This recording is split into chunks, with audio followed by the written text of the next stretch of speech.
No, I don't think that religion has been replaced by science. I don't even think that science has the potential to replace religion.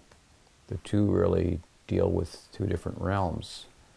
Science is an ascending form of knowledge that seeks to master the world of things, and religion is more of a descending approach to acquiring knowledge, and it deals with the subjective realm, the realm of consciousness as opposed to the realm of matter, and it seeks to serve therein, in that realm.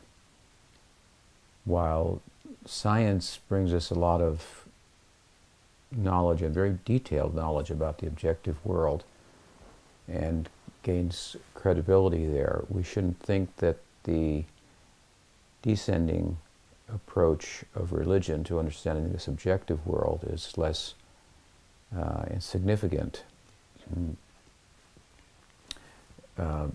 given that that world is very elusive in comparison to the objective world of things. The fact that consciousness is elusive and, for that matter, defies even definition. It defies definition because there's nothing like it in the objective world to compare it to, which is how we define things. That does not make it any less, as I say, tangible or significant. Indeed, what it underscores for us is that consciousness is categorically different from matter, that it can't be reduced to matter. It is experience, if you will, or it has the capacity to experience. It is subjective first-person experience, and matter is, by contrast, that which is experienced. It derives really meaning and, if you will, and value from consciousness. If matter doesn't matter, in a sense, independently of consciousness. And out of the material realm, or out of matter, we're never going to get consciousness. You're not going to get consciousness, subjective experience, out of brain matter any more than you're going to get it out of billiard balls. So, so that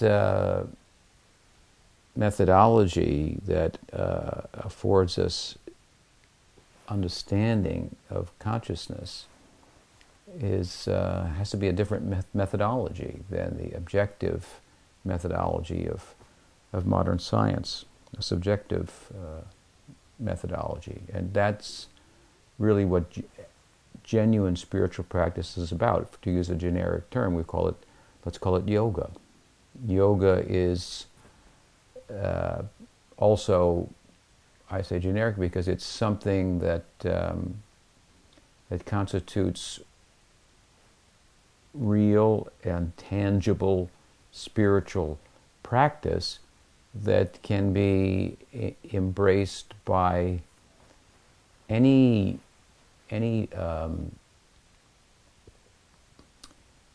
don't want to say any conviction in the supernatural. And obviously there are different types of convictions in the supernatural, different religions, if you will, and those that are really ego-effacing, that seek to distinguish ourselves and reality from a reality or a sense of self that's derived from identifying solely with the world of things,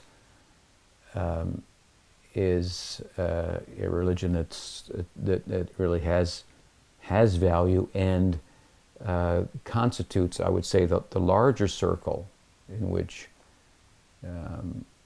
the smaller circle of science also exists.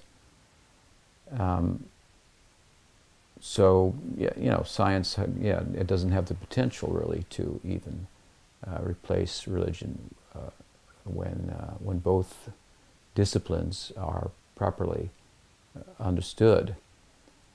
Um, Science and science, as much as it seeks to subvert or reduce consciousness to matter, really it's self-defeating, pun intended. I mean, it seeks to destroy the sense of an enduring self, reducing experiential existence to matter, to a thing, and it destroys its own self as a discipline. Science really, it self-destructs because it becomes unreasonable, very unreasonable, and it then becomes no more really than a belief system itself. Call it metaphysical naturalism. And metaphysical naturalism and its opponent, fundamentalist religion, they belong in the same ring, a circus ring, really, to fight it out with one another.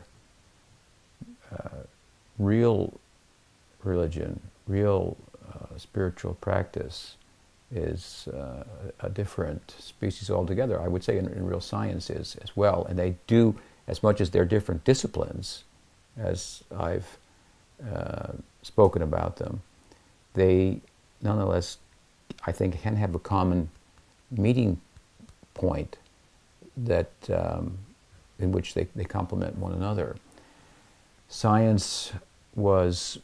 Modern science was born really as a Christian in Europe, and in its youth, I would say, it became